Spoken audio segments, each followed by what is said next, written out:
नमस्कार दोस्तों, कैसे हो आप सब।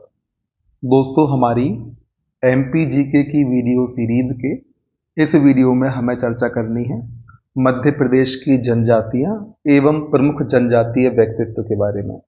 दोस्तों, हमारा यह सेशन 1.5 से 2 घंटे के बीच का रहने वाला है और बड़े आराम से इस सेशन की हमें चर्चा करनी है, क्योंकि दोस्तों आज का अर्थात 14 फरवरी का यह मेरे द्वारा रिकॉर्ड किया जाने वाला 5वां वीडियो है।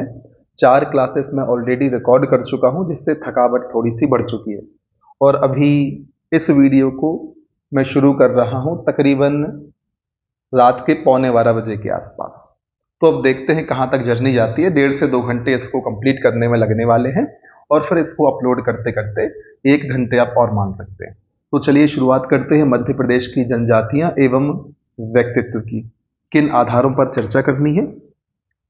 तो सबसे पहले बात करेंगे सामान्य तथ्यों की, फिर मध्य प्रदेश की जो अत्यंत पिछड़ी जनजातियां हैं उनके बारे में हमें चर्चा करनी है, फिर देखेंगे प्रमुख जनजातियों को एवं उनकी विशेषताओं को।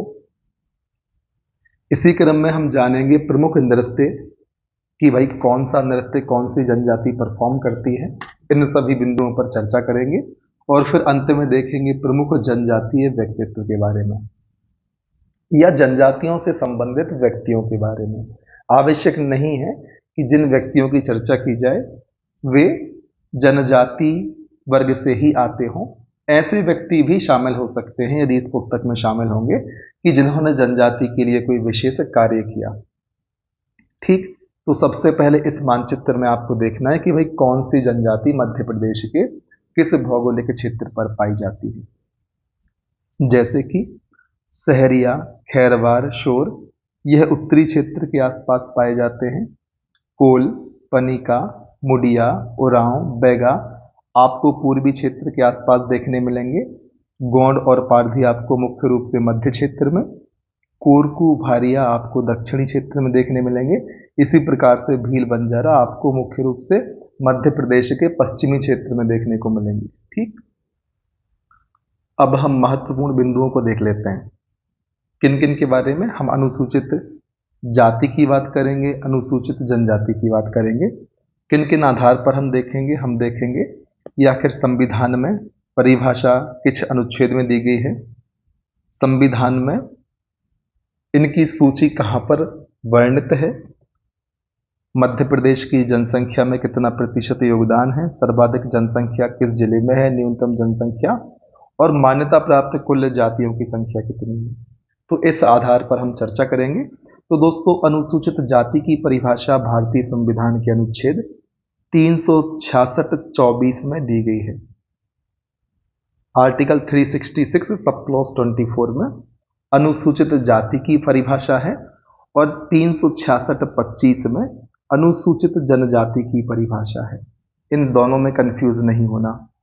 366(24) एससी की परिभाषा और 366(25) में एसटी की परिभाषा है।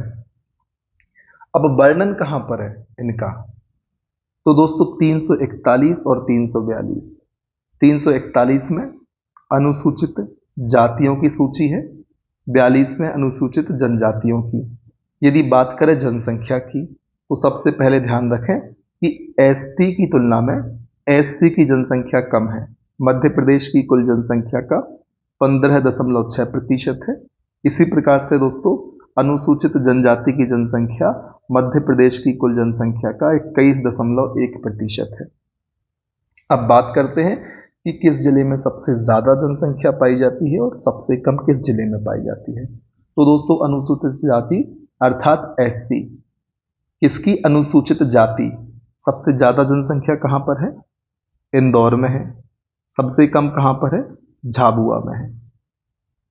इसी प्रकार से अनुसूचित जनजाति सबसे ज्यादा जनसंख्या कहां पर है? धार में है। सबसे कम कहां पर है? भिंड में है।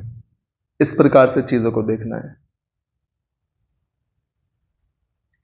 दोस्तों। यदि इनमें हम प्रतिशत के आधार पर बात करें जनसंख्या के, तो सबसे ज्यादा प्रतिशत में अनुसूचित जाति जहां तक मुझे याद है उज्जैन में है और सबसे कम झाबुआ में ही है। और सबसे ज्यादा प्रतिशत में अनुसूचित जनजाति की बात करें तो वे अलीराजपुर में हैं और सबसे कम भिंड में है। इस फैक्ट को भी आप ध्यान रख सकते हैं। अनुसूचित जाति सबसे ज्यादा इंदौर में है जनसंख्या में, प्रतिशत में उज्जैन में है। इसी प्रकार से सबसे कम दोनों में झाबुआ में है और अनुसूचित जनजाति सबसे ज्यादा जनसंख्या में कहां पर है, धार में है, और जनसंख्या प्रतिशत में अलीराजपुर में है, और सबसे कम तो भिंड में है ही। तो इन फैक्ट को आप ध्यान रखें। और बात करें कुल मान्यता प्राप्त जातियों की, तो दोस्तों कुल 48 अनुसूचित जातियों को मध्य प्रदेश में मान्यता है और कुल 46 अनुसूचित जनजातियों को मध्य प्रदेश में मान्यता प्राप्त है। यहां तक तो बात क्लियर है, इतना समझ में आता है। अब बात करते हैं मध्य प्रदेश में जनसंख्या के आधार पर जनजातीय क्रम की। भाई सबसे ज्यादा कौन सी जनजाति पाई जाती है जनसंख्या वाइज? तो दोस्तों भील की जनसंख्या मध्य प्रदेश में सबसे ज्यादा है, फिर नंबर आता है गोंड का, और फिर आता है दोस्तों कोल का। तो इस प्रकार से आप यह क्रम ध्यान रखें, सबसे ज्यादा भील, फिर गोंड, फिर कोल। और दोस्तों वर्ष 1995 में अनुसूचित जाति और अनुसूचित जनजाति आयोग का गठन किया गया। किस आयोग का? अनुसूचित जाति और अनुसूचित जनजाति आयोग बोल दे, या अनुसूचित जनजाति और अनुसूचित जाति आयोग बोल दे, एक ही बात है। कब गठन हुआ? वर्ष 1995 में हुआ। फिर दोस्तों एक कंफ्यूजिंग पॉइंट लिखा हुआ है कि वर्ष 2003 से कीर, मीना और पारधी को अनुसूचित जनजाति वर्ग से हटा दिया गया है, इसलिए वर्तमान में एसटी की संख्या मध्य प्रदेश में कितनी है? 43 है। इसे भी ध्यान रख लें आप। फिर अपने विवेक का इस्तेमाल करें कि टिक करना है 46 या 43। फिर बात करते हैं मध्य प्रदेश में जनजातीय संबंधित संग्रहालयों की। सबसे पहले देखेंगे राज्य जनजाति संग्रहालय कहां पर है? भोपाल में है। बादल भोई आदिवासी संग्रहालय छिंदवाड़ा में है और आदिवर्त जनजातीय संग्रहालय खजुराहो में। राज्य स्तर पर जनजातीय संग्रहालय कहां पर है? भोपाल में है। बादल भोई कहां पर है? छिंदवाड़ा में है। और आदिवर्त जनजातीय संग्रहालय कहां पर है? खजुराहो में है। फिर देखते हैं एग्जाम हेल्प को कि मध्य प्रदेश के जनजातीय विकास प्राधिकरण। तो दोस्तों शहरीय विकास प्राधिकरण का क्षेत्र है ग्वालियर, दतिया, श्योपुर, भिंड, मुरैना, शिवपुरी, गुना, अशोकनगर। मुख्य रूप से उत्तरी मध्य प्रदेश के क्षेत्र आपको देखने को मिलेंगे। इसी प्रकार से बैगा विकास प्राधिकरण के क्षेत्र की बात करें तो मंडला, शहडोल, बालाघाट, डिंडोरी, अनूपपुर, उमरिया देखने को मिलेंगे। भारिया विकास प्राधिकरण में आपको छिंदवाड़ा देखने को मिलेगा। तो इन चीजों को आप ध्यान रख सकते हैं। और दोस्तों इस मध्य प्रदेश में भी आप देख सकते हैं जनजातियों के आधार पर जिलों की चर्चा की जा रही है, जैसे कि शहरीय जनजाति आपके लिए शिवपुर, ग्वालियर, शिवपुरी में देखने को मिलेगी। खैरवार जनजाति आपके लिए छतरपुर, पन्ना में देखने को मिलेगी। कोल जनजाति सीधी शहडोल में मिलेगी। सौर जनजाति आपके लिए कैमूर हिल्स में देखने को मिलेगी। इसी प्रकार से बैगा जनजाति मंडला, डिंडोरी और बालाघाट में देखने को मिलेगी। पारधी जनजाति रायसेन में। भारिया जनजाति पातालकोट, छिंदवाड़ा में। कोरकू जनजाति खंडवा, बैतूल में। और भील जनजाति दोस्तों धार, झाबुआ, अलीराजपुर में देखने को मिलेगी। तो इस मैप से आप जनजातियों के जिलों के संबंध में अनुमान लगा सकते हैं। इसको आपको एक दो बार देखना है ताकि एग्जाम के समय आपको किसी भी प्रकार की समस्या ना हो। ठीक, अब हमें करना क्या है, विस्तार से एक एक जनजाति के बारे में चर्चा करनी है और इस टॉपिक को कवर करने का प्रयास करना है। तो हम शुरुआत करते हैं भील जनजाति से। ठीक है, सबसे पहले इसके परिचय को देखते हैं कि दोस्तों जो भील जनजाति है वह भारत और मध्य प्रदेश की सबसे बड़ी जनजाति है। इस फैक्ट को ध्यान रखें। और दोस्तों भील शब्द द्रविड़ भाषा के बील शब्द से बना है जिसका अर्थ है धनुष। तो भील का डायरेक्टली अर्थ धनुष से निकलता है। और दोस्तों इतिहासकार हैं कर्नल टॉड, इन्होंने भीलों को कहा है वनपुत्र, एवं इतिहासकार टॉलमी ने कहा है तीरंदाज।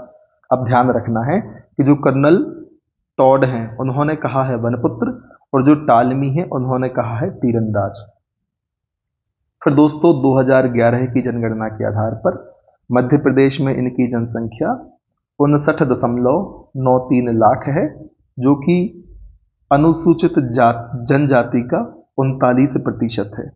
मध्य प्रदेश में लगभग 21% भाग पर अनुसूचित जनजाति है, उसमें से दोस्तों 39% भाग पर भील जनजाति है। यदि एग्जैक्ट फिगर की हम बात करें तो दोस्तों 21.1% भाग पर मध्य प्रदेश में जनजाति विस्तृत है, और उन 21.1% के भी दोस्तों 39% भाग पर सिर्फ भील जनजाति है, जनसंख्या की बात करें तो। ठीक है, फिर विस्तार की बात करते हैं तो पश्चिमी मध्य प्रदेश, मालवा व निवाड़ क्षेत्र, धार, झाबुआ, अलीराजपुर में इनका विस्तार है। उपजातियों की बात करें तो इनको भी ध्यान रखना है। पटालिया, बरेला, भिलाला, उजला, तड़बी और रथियास, यह भील की उपजातियां हैं। कौन कौन सी? पटालिया, बरेला, भिलाला, उजला, तड़बी, रथियास, और भी हो सकती हैं, जितना यहाँ दर्शाया गया है उसकी चर्चा हमने कर ली। फिर दोस्तों विवाह एवं उत्सव की बात करें तो भगोरिया भीलों का प्रमुख उत्सव है, और देवता में दोस्तों राजपंथा, भीलट देव और बाब देव शामिल हैं। प्रमुख नृत्य है भगोरिया, इसको आपको ध्यान रखना है। अब दोस्तों विशेष तथ्यों की बात करते हैं इस जनजाति के संदर्भ में, जो आपको आवश्यक रूप से ध्यान रखना है। भील जनजाति दोस्तों एक झूम कृषि करती है, जिसे चिमाता कृषि के नाम से जाना जाता है। इनका प्रिय पदार्थ है ताड़ी अथवा रबड़ी, ध्यान रखना है, ताड़ी व रबड़ी भीलों का प्रिय पदार्थ है, प्रिय, ठीक है, इसको ध्यान रखना है। और गहना प्रिय जाति है भील, जाति का मतलब दोस्तों जनजाति से ही समझना है आपको। प्रिय पदार्थ है इनका ताड़ी और रबड़ी, गहना प्रिय जनजाति है भील, और दोस्तों भिलाला इनकी सबसे बड़ी उपजाति है। बहुत सारी उपजातियां हमने देखी, उसमें जो भिलाला है इनकी सबसे बड़ी उपजाति है। द भील पुस्तक के लेखक हैं टीवी नायक। और दोस्तों नंदना प्रिंट के कपड़े का भील जनजाति अधिक उपयोग करती है, इस बात को भी आपको ध्यान रखना है। गवरी नाट्य भीलों का प्रमुख लोक नाट्य है, इस फैक्ट को भी आप नहीं बोल सकते। किन किन बिंदुओं पर चर्चा की? यह दोस्तों झूम कृषि करती है, जिसे हम चिमाता कहते हैं। प्रिय पदार्थ है ताड़ी व रबड़ी, भील को गहना प्रिय जनजाति कहते हैं, और भिलाला इनकी सबसे बड़ी उपजाति है।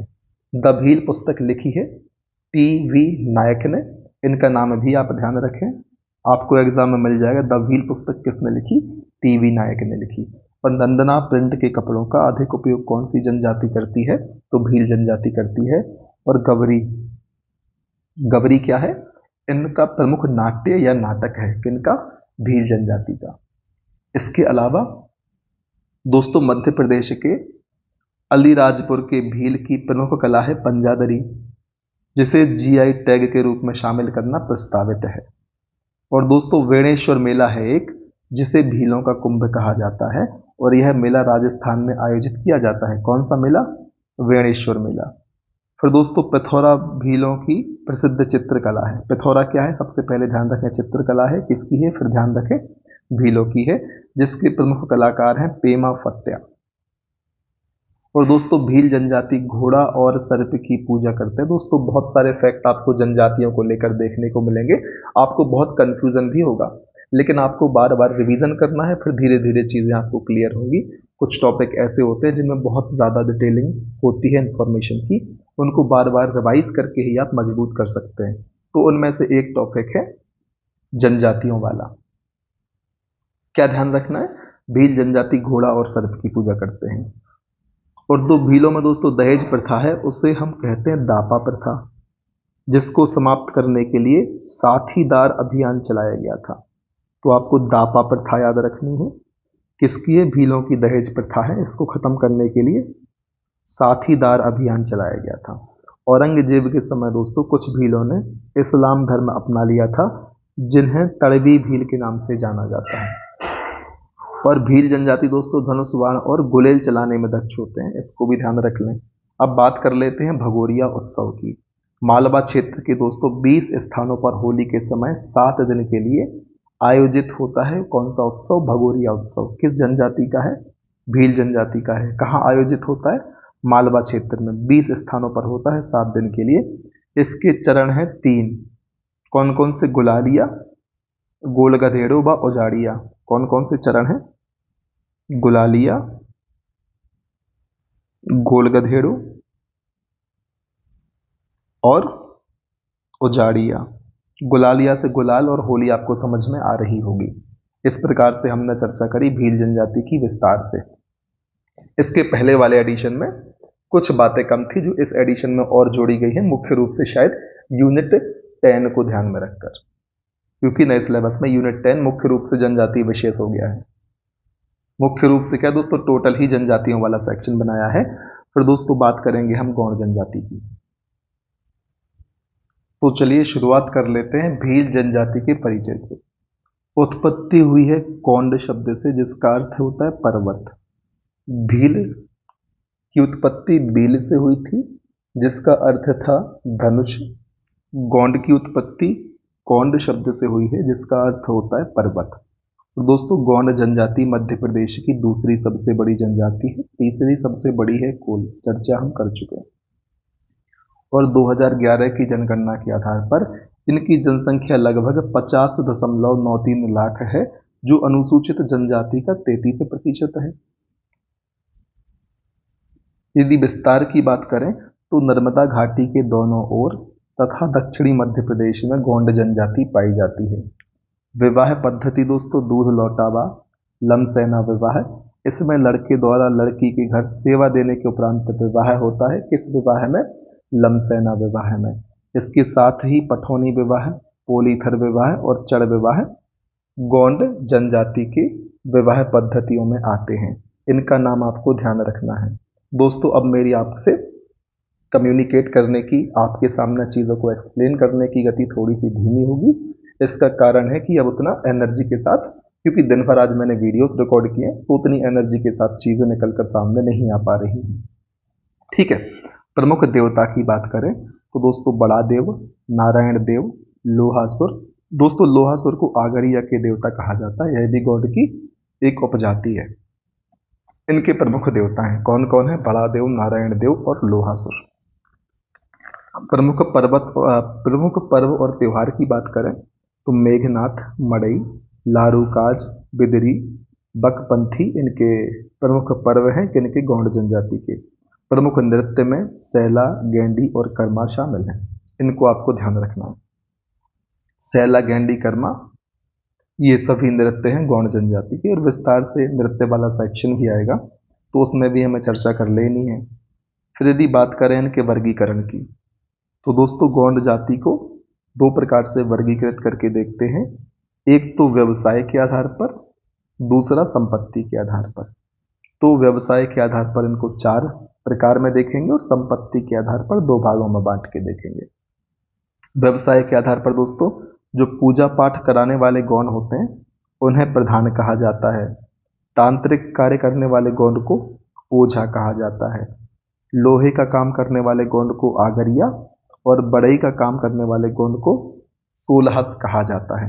इनको तो आपको ध्यान रख लेना है कि पूजा पाठ करने वाले कौन हो गए? प्रधान हो गए, तांत्रिक ओझा हो गए, लोह का काम आगरिया हो गए, बढ़ई का काम सोलहस हो गए।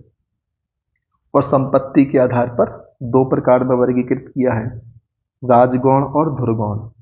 अधिक संपत्ति वाले जो होते हैं उनको राजगौड़ कहते हैं, कम संपत्ति वालों को धुरगौड़ कहा जाता है। अब बात कर लेते हैं विशेष तथ्यों की। तो दोस्तों मध्य प्रदेश में क्षेत्रफल आधारित सबसे बड़ा जनजातीय समूह है, संख्या आधारित नहीं, ना ही जनसंख्या में प्रतिशत के आधार पर। क्षेत्रफल आधारित सबसे बड़ा समूह है कि मध्य प्रदेश में अलग अलग जगह पर बहुत ज्यादा क्षेत्रफल में पाई जाती है। कौन सी जनजाति? गौड़ जनजाति। इस चीज को आपको ध्यान रखना है। पहले जो प्रतिशत की बात की हमने, ठीक है, इंदौर, उज्जैन, धार, इलाहाबाद को लेकर, वो जनसंख्या में ही प्रतिशत की बात की। यहाँ पर हम क्षेत्रफल के आधार पर बोल रहे हैं।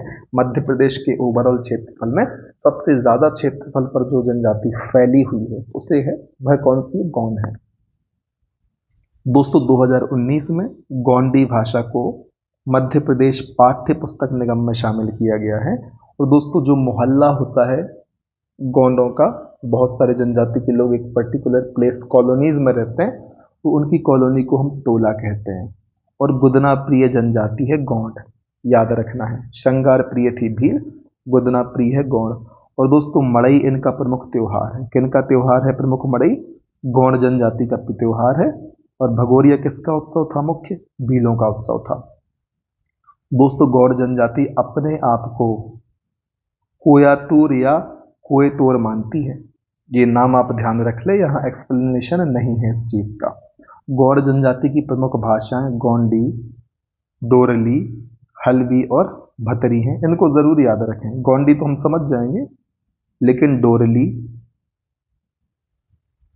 हल्बी और भतरी इनमें दिक्कत हो सकती है। तो ये भी दोस्तों गोंड की प्रमुख भाषाएं हैं, गोंड जनजाति की प्रमुख भाषाएं हैं।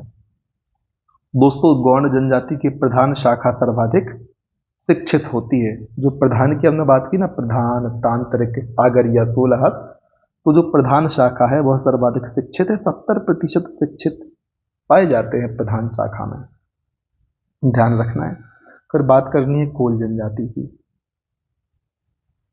ठीक, तो सबसे पहले परिचय को देखते हैं। तो दोस्तों कोल जनजाति तीसरी सबसे बड़ी, जानते ही हैं। 2011 की जनगणना के अनुसार संख्या है 11.67 लाख, और जो कुल एसटी की जनसंख्या के 7.62% हिस्सा रखती है। कोयला के काम में लिप्त होने के कारण इन्हें कोल कहा गया। विस्तार है सीधी, सिंगरौली और शहडोल में। यहाँ पर हम सभी जानते हैं कोयले की खानें बहुत ज्यादा हैं। उपजातियों में दोस्तों कोल की बात चल रही है। रोतिया, रोतेले, भवतिया, रेवरिया। कौन कौन सी हैं? रोतिया, रोतेला, भवतिया और रेवरिया, ये उपजातियां हैं। विवाह पद्धति दोस्तों हिंदू प्रथा के अनुसार होती है। किसकी? कोल जनजाति की। प्रमुख देवता हैं ठाकुर देव, सूर्य देव, इंद्र देव और चंद्र देव। ध्यान रखना है, ठाकुर देव, सूर्य देव, इंद्र देव, चंद्र देव। प्रमुख नृत्य है कोलदह का। ठीक, तो प्रमुख नृत्य भी ध्यान रखना है। कोल जनजाति का क्या है? कोलदह का है। जनजाति के नाम से ही शुरू होता है। फिर बात करते हैं विशेष तथ्यों की।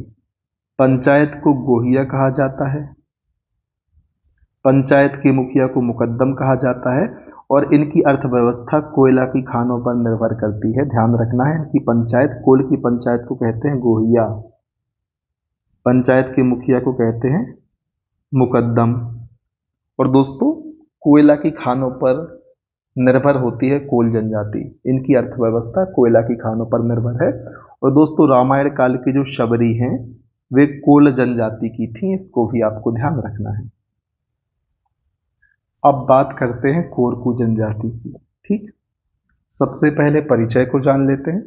तो दोस्तों कोरकू मध्य प्रदेश की चौथी सबसे बड़ी जनजाति है। और 2011 की जनगणना के आधार पर मध्य प्रदेश में इनकी जनसंख्या लगभग 7.3 लाख है, जो कि अनुसूचित जनजाति दोस्तों, अनुसूचित जनजाति की कुल जनसंख्या का 4.7% है। दोस्तों सभी के प्रतिशत आप याद मत रखें, आप भील का प्रतिशत याद रख लें, मोर देन इनफ। और ये जनसंख्या भी याद न रखें। क्रम आपको 3 या 4 का देख लेना है, बाकी ज्यादा परेशान नहीं होना। और कोरकू का अर्थ होता है मानव समूह। गौंड का अर्थ हमने पर्वत देखा। भील का अर्थ है हमने धनुष देखा। कोरकू का अर्थ होता है दोस्तों मानव समूह। यदि विस्तार की बात करें तो दोस्तों सतपुड़ा क्षेत्र के बैतूल, खंडवा, होशंगाबाद जिले में कोरकू जनजाति फैली हुई है। प्रमुख देवता की बात करें चंद्रमा, डोंगर देव, भटुआ देव इसके प्रमुख देवता हैं, इनके प्रमुख देवता हैं। ठीक, फिर प्रचलित विवाह पद्धति की बात करें तो राजी बाजी, चिबोड़ा प्रमुख विवाह पद्धतियां हैं कोरकू जनजाति की। यदि उपजातियों की बात करें तो बाबरिया, बंदोरिया और दुलारिया कोरकू जनजाति की प्रमुख उपजातियां हैं। बाबरिया बैतूल जिले के कोरकू है, बंदोरिया पचमढ़ी क्षेत्र के हैं और दुलारिया हरदा खंडवा जिले के कोरकू हैं। फिर कोरकू जनजाति का प्रमुख नृत्य है चटकोरा, इसे भी ध्यान रखना है।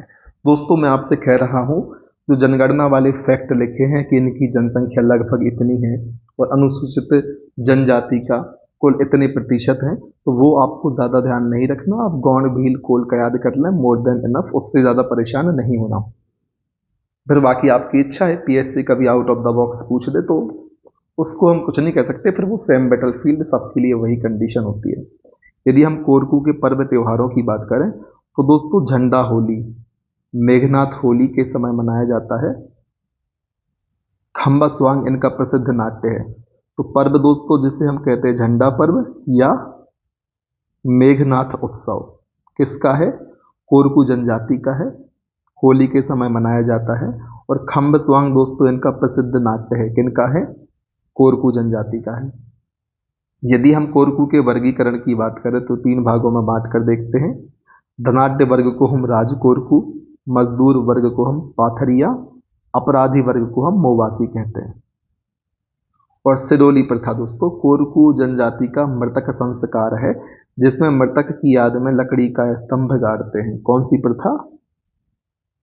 सिडोली प्रथा। मृतक संस्कार है कोरकू जनजाति का, मृतक की याद में इसमें लकड़ी का खंबा या लकड़ी का स्तंभ गाड़ा जाता है। फिर चर्चा कर लेते हैं मेघनाथ उत्सव की। तो दोस्तों मुख्य रूप से गौड़ और कोरकू जनजाति का त्योहार है कौन सा उत्सव? मेघनाथ उत्सव। और यह उत्सव सतपुड़ा क्षेत्र के छिंदवाड़ा, बैतूल, होशंगाबाद जिले में मनाया जाता है। यह पर्व दोस्तों होली के एक दिन बाद से प्रारंभ होकर 15 दिन तक अलग अलग स्थानों पर आयोजित होता है। इसे झंडा या खम्ब स्वांग नाट्य के नाम से भी जाना जाता है। ध्यान रखना है दोस्तों, मेघनाथ उत्सव को खंबा या खम्ब स्वांग या झंडा नाट्य के नाम से भी जानते हैं। और एक चीज और ध्यान रखनी है इसमें आपके लिए कि यह गौड़ एवं कोरकू जनजाति का प्रमुख त्योहार है, प्रमुख उत्सव है। ठीक, फिर बारी आती है सहरिया जनजाति की। परिचय की बात करें, मध्य प्रदेश की 5वीं सबसे बड़ी जनजाति है। ठीक है, सबसे बड़ी जनजाति कौन सी है? भील, फिर दूसरे नंबर पर गौड़, फिर कोल, फिर कोरकू और 5वें नंबर पर सहरिया आती है। इस चीज को आपको ध्यान रखना है। विस्तार की बात करें तो उत्तरी मध्य प्रदेश के शिवपुर, ग्वालियर और शिवपुरी में सहरिया का विस्तार है। विवाह पद्धति हिंदू प्रथा के अनुसार है। प्रमुख देवता की बात करें तो सीता, तेजाजी, सीता माता और भैरव देव सहरिया के प्रमुख देवता हैं। रागनी, लहंगी, दुलदुल घोड़ी सहरिया जनजाति के प्रमुख नृत्य हैं, इनको भी आपको ध्यान रखना है। विशेष तथ्य की बात करें तो इनका घर या मोहल्ला सहराना एवं गांव सहरोल कहलाता है। इनके घर या मोहल्ले को हम कहते हैं सहराना और गांव को कहते हैं सहरोल। सहरिया जाति में दोस्तों लड़की का जन्म होना शुभ माना जाता है। इस फैक्ट को आप जरूर याद रखें कि लड़की के जन्म को सहरिया जनजाति में शुभ माना जाता है। फिर देखते हैं भारत के इथोपिया को। दोस्तों सहरिया जो है सर्वाधिक कुपोषित जनजाति है, इसलिए मध्य प्रदेश का शिवपुर जो कि सहरिया जनजाति बाहुल्य जिला है, इसे हम भारत का इथियोपिया कहते हैं। कैसे कहते हैं? शिवपुर को भारत का इथोपिया कहा जाता है। फिर बात करते हैं भारिया जनजाति की। तो दोस्तों इसका विस्तार पातालकोट में है और कुल 12 गांव इसमें आते हैं, छिंदवाड़ा जिला है। उपजातियों की बात करें तो भूमिया और भुईहरा। विवाह पद्धति लमसैना और दूध लौटावा। प्रमुख देवता बूलादेव और नागदेव। प्रमुख पर्व और त्योहार है खिचड़ी, दिवाली के दूसरे दिन इसको मनाया जाता है। भरम सैतम भारिया के प्रमुख नृत्य हैं। इतना आपको ध्यान रखना है। क्या क्या विस्तार है? पातालकोट छिंदवाड़ा जिले में कुल 12 गांव हैं। उपजातियां हैं भूमिया और भुईहरा।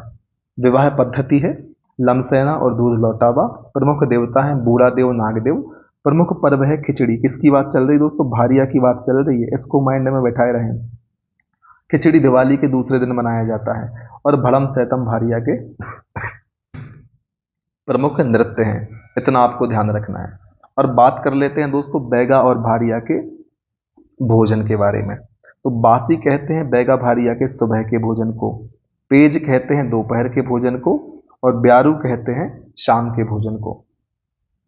फिर बारी आती है बादल भोई आदिवासी संग्रहालय की।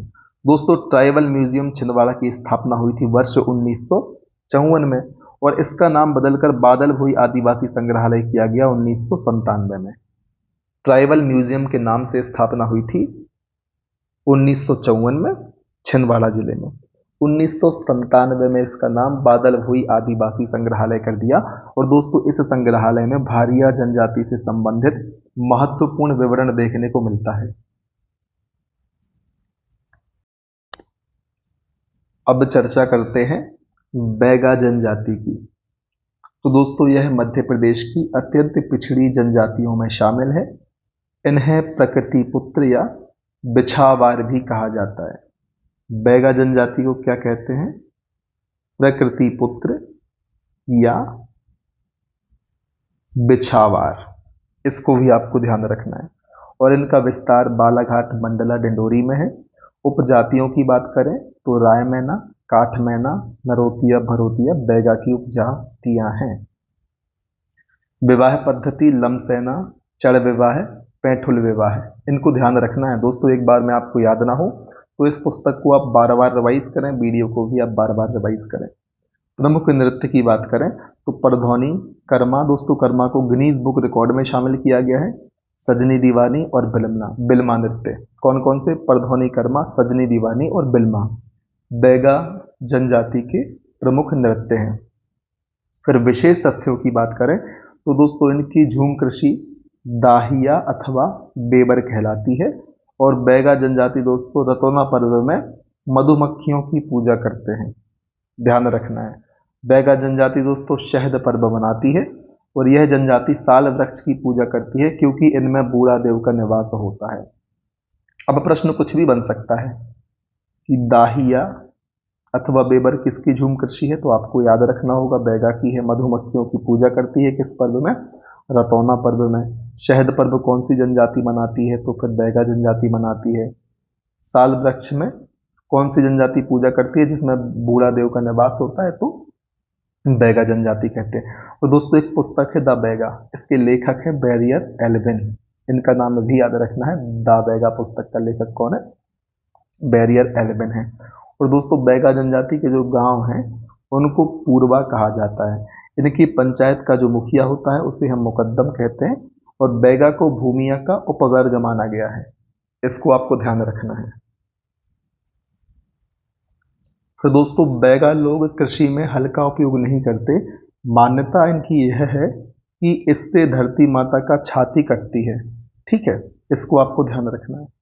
फिर दोस्तों कुल्हाड़ी इनका प्रमुख औजार है और वनों पर यह अपना अधिकार समझते हैं। बैगा जनजाति मोटे अनाज और चावल से यह मांड बनाकर खाते हैं। कौन? बैगा जनजाति। फिर आगे बढ़ते हैं। अब बात करते हैं बैगा जनजाति के देवताओं की। तो दोस्तों गांव या सृष्टि की रचना करने वाले देवता कौन है? ठाकुर देवता है बैगा जनजाति में। पीढ़ियों की रक्षा करने वाले देवता बूढ़ा देवता या बूढ़ा देव। ठीक। और बीमारियों से रक्षा करने वाले देवता हैं दूल्हा देव। तो ठाकर देव गांव या सृष्टि की रचना करने वाले देवता हैं। बूढ़ा देव पीढ़ियों की रक्षा करने वाले देवता हैं। और दूल्हा देव बीमारियों से रक्षा करने वाले देवता हैं। ठीक। अब बात करते हैं समाचार के पन्नों से। दोस्तों आदिम जाति कल्याण विभाग का नाम अब जनजातीय कार्य विभाग होगा। ध्यान रखना है आपको कि आदिम जाति कल्याण विभाग का नाम अब जनजातीय कार्य विभाग किया गया है। और 15 नवंबर को प्रतिवर्ष जनजातीय गौरव दिवस मनाया जाएगा। ठीक, ध्यान रखना है। आदिम जाति कल्याण विभाग का नाम अब हो गया है जनजातीय कार्य विभाग। और 15 नवंबर को प्रतिवर्ष जनजातीय गौरव दिवस मनाया जाएगा। अब बात करते हैं दोस्तों कर्मा नृत्य की कि कर्मा नृत्य क्या है। तो दोस्तों कर्मा नृत्य बैगा जनजाति का प्रमुख लोक नृत्य है। और कर्मा नृत्य को लोक नृत्य के राजा के नाम से भी जाना जाता है।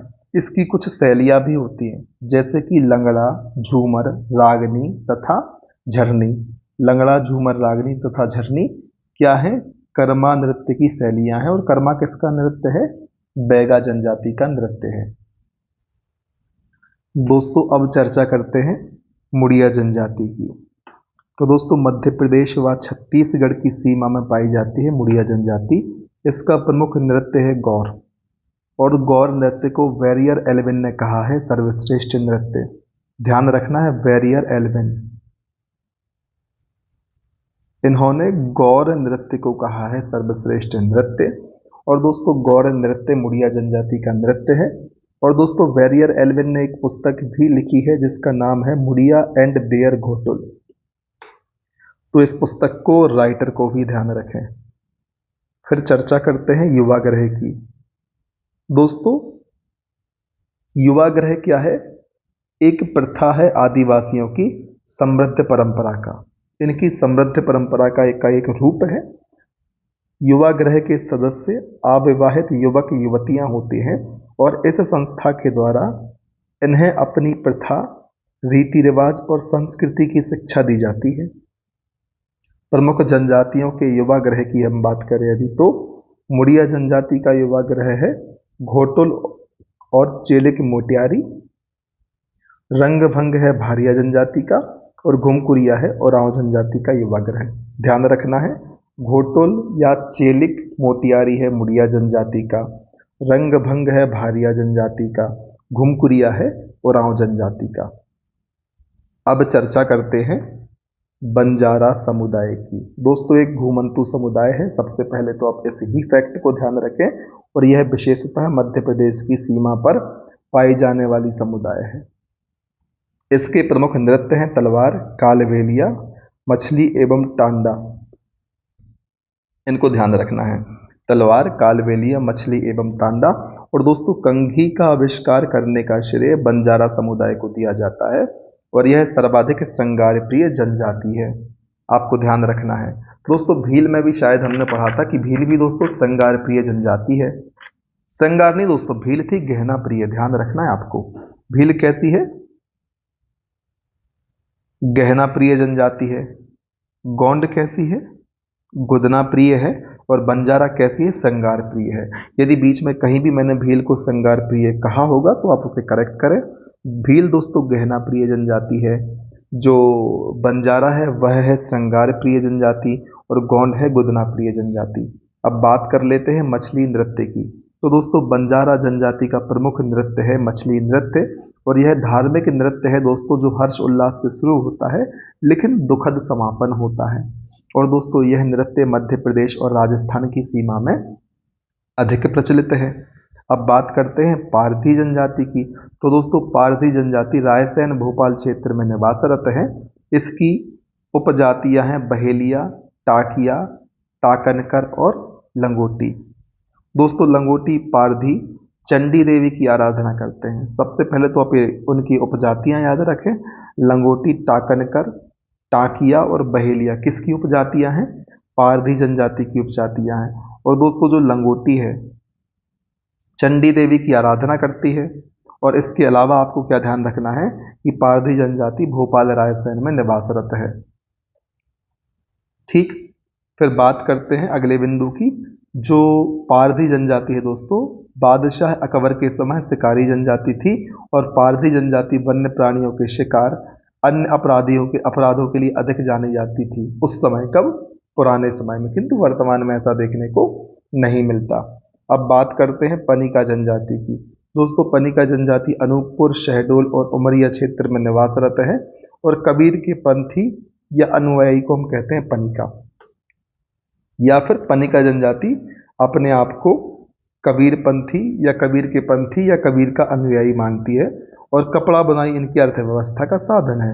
अर्थात पनिका जनजाति जो है कपड़ा बुनाई के माध्यम से अपनी आजीविका चलाती है।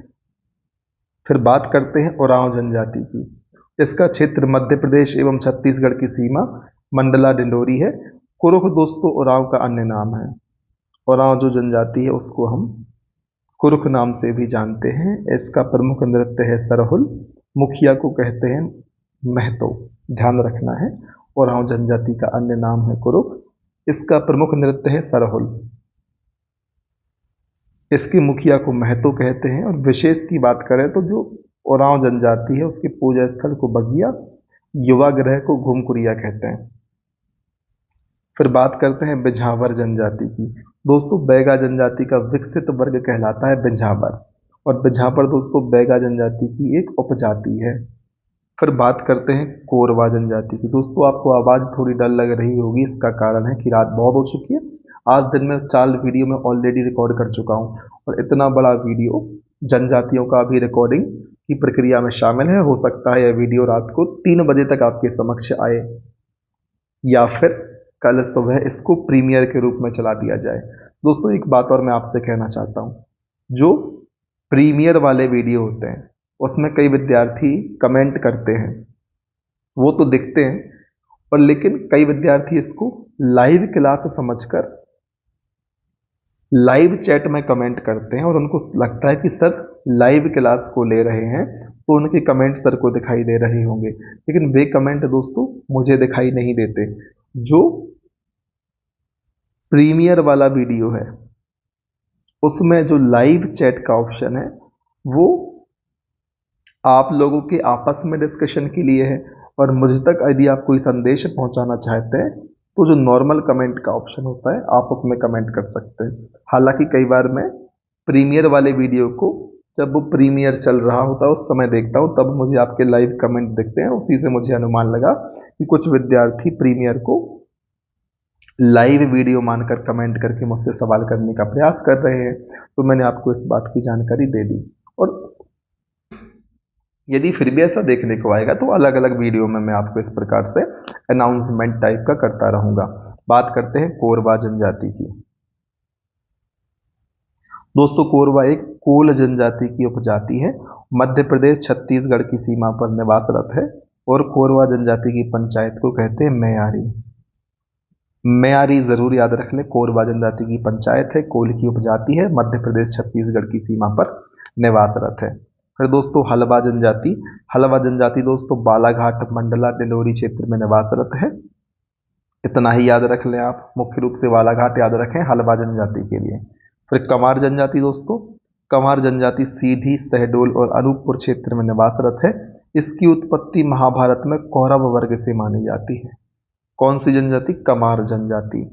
उत्पत्ति महाभारत में कौरव वर्ग से मानी जाती है। सीधी, शहडोल, अनूपपुर पूर्वी क्षेत्र में मुख्य रूप से पाई जाती है। इनका प्रमुख नृत्य है बार। किस जनजाति का है? कंवार जनजाति का है। दोस्तों कंवार लोग फौज में कार्य करना अपना परंपरागत कार्य मानते हैं, और जगराखंड और बघरा देव इसके प्रमुख देवता हैं। किन के देवता हैं? इनके अर्थात कंवार जनजाति के देवता है जगराखंड और बघरा देव। इतना आपको ध्यान रखना है। फिर बात करते हैं हम दोस्तों खैरवार जनजाति की। कत्था बनाने वाली जनजाति है और उत्तरी क्षेत्र में ग्वालियर, शिवपुरी, कैमूर पहाड़ी, खरियाग पर पाई जाती है। शूर जनजाति दोस्तों इसका विस्तार टीकमगढ़, छतरपुर, शिवपुरी, सागर और श्योपुर में है। अब हम बात कर लेते हैं जनजातीय नृत्यों की। तो सबसे पहले बैगा जनजाति के नृत्यों को देखेंगे, और दोस्तों नृत्यों के नाम याद रखना है कि कौन सा नृत्य किस जनजाति से संबंधित है। क्षेत्र आप ना याद रखें तो भी ठीक है, याद कर लेते हैं तो बहुत बढ़िया चीज़ है। मोटा मोटा अनुमान आप लगा सकते हैं कि हाँ इस क्षेत्र में होता है। तो बैगा जाति या बैगा जनजाति के कौन कौन से नृत्य हैं? कर्मा, परधौनी, रीना, बिल्मा, सजनी, दीवानी। इनको आपको एक साथ याद रखना है। कर्मा, परधौनी, रीना, बिल्मा, सजनी, दीवानी। साथ में बोलिए, कर्मा, परधौनी, रीना, बिल्मा, सजनी, दीवानी। किसके नृत्य हैं? बैगा जनजाति के नृत्य हैं। पांचों के पांचों नृत्य मंडला बालाघाट में आयोजित होते हैं, और जो सजनी दीवानी है वो दिंडोरी में भी आयोजित होता है। इस चीज को याद रखना है। अब दोस्तों बात करते हैं कोरकू जनजाति की। तो दोस्तों इनके नृत्य हैं चटकोरा, ढांढल, गदली। कौन कौन से हैं? चटकोरा, ढांढल, गदली। कहाँ परफॉर्म होते हैं? चटकोरा ढांडल बैतूल होशंगाबाद में, गदली बैतूल छिंदवाड़ा खंडवा में। आपको बस इतना याद रखना है कि कोरकू जनजाति के नृत्य हैं चटकोरा, ढांडल और गदली। बस ऐसे बैगा के थे कर्मा, परधौनी, रीना, बिल्मा, सजनी, दीवानी। कोरकू के हैं चटकोरा, ढांडल और गदली। फिर बात करते हैं भारिया की। तो भारिया के हैं भड़म, सैतम, छिंदवाड़ा जबलपुर में होते हैं। बस इतने याद रख लें, बाकी ये आपकी स्वेच्छा है, आपके ऊपर निर्भर करता है। भड़म, सैतम भारिया के नृत्य हैं। फिर मुड़िया का दोस्तों गौड़ और परवानी। कौन कौन से नृत्य हैं मुड़िया जनजाति के? गौड़ और परवानी अनूपपुर, शहडोल में परफॉर्म होते हैं। गौड़ जनजाति दोस्तों कर्मा, सैला, गैंडी, गौंचो। ऊपर लिखे होंगे शायद, हाँ लिखे हुए हैं। तो गौड़ जनजाति के नृत्य है कर्मा, सैला, गैंडी, गौंचो। किसके नृत्य हैं? गौड़ जनजाति के नृत्य हैं। कर्मा मंडला बालाघाट, सैला बालाघाट, छिंदवाड़ा। गेंडी छिंदवाड़ा मंडला बालाघाट और गौचो मंडला बालाघाट। आपको तो इतना याद रखना है, कर्मा, सैला, गेंडी, गौचो किस जनजाति के हैं? गौड़ जनजाति के हैं। दोस्तों कर्मा हमने बैगा में भी पढ़ा है, आप यहाँ देख सकते हैं बाजू में। फिर बात करते हैं सहरिया की, तो रागनी लहंगी दुलदुल घोड़ी, सीधे याद करना है आपको एक बार में। रागनी लहंगी दुलदुल घोड़ी किसके हैं? सहरिया के हैं। कौन कौन से हैं? रागनी लहंगी दुलदुल घोड़ी। और उत्तरी क्षेत्र में पाए जाते हैं रागनी श्योपुर ग्वालियर शिवपुरी, लहंगी भी ग्वालियर श्योपुर शिवपुरी एक ही जगह हो गई, और दुलदुल घोड़ी ग्वालियर श्योपुर मुरैना, यह मुरैना देख लें आप। फिर बात करते हैं एग्जाम हेल्प की, तो दोस्तों एक संस्था है वन्या, इसके बारे में जान लेते हैं। मध्य प्रदेश के जनजातीय कार्य विभाग ने 25 मार्च 1980 को वन्या संस्था की स्थापना की थी। कब? 25 मार्च 1980 को मध्य प्रदेश के जनजातीय कार्य विभाग ने वन्या संस्था की स्थापना की थी। वन्या संस्था दोस्तों जनजातीय कलाकारों को प्रोत्साहन देने और उनको प्रसिद्धि दिलवाने के लिए कार्यरत है। आपको उद्देश्य ध्यान रखना है, 1980 25 मार्च को बनी थी, जनजातीय कार्य विभाग ने स्थापित की थी, इतना आपको ध्यान रखना है। फिर दोस्तों बात करते हैं जनजातीय संबंधी सामुदायिक रेडियो केंद्रों की, तो भीली सामुदायिक रेडियो केंद्र है भावरा अलीराजपुर में, मध्य प्रदेश का पहला है। भीली भावरा अलीराजपुर मध्य प्रदेश का पहला। भारिया है कहाँ पर? बिजौरी छिंदवाड़ा में है, कोरकू खंडवा में है, और सहरिया सामुदायिक श्योपुर में है। भारिया बिजौरी छिंदवाड़ा, दोस्तों भारिया छिंदवाड़ा हम जानते हैं, लेकिन बिजौरी और याद कर लेंगे तो बढ़िया हो जाएगा। कोरकू खंडवा में है, और सहरिया सामुदायिक रेडियो केंद्र कहाँ पर है? श्योपुर में है। भीली सामुदायिक रेडियो केंद्र भावरा अलीराजपुर हम जानते हैं मध्य प्रदेश का पहला है। पर दोस्तों प्रमुख जनजातियों के देवता की बात करें तो दोस्तों नाहरजा, नाहरजा किसके देवता है? भीलों के हैं। विशेष तथ्य, जंगल में मवेशियों की रक्षा करते हैं नाहरजा, भीलों के देवता हैं। भीलट देव भी भीलों के हैं। फिर दोस्तों नागदेव और बाघेश्वर, आप याद रखें, गौड़ जनजाति के देवी देवता हैं।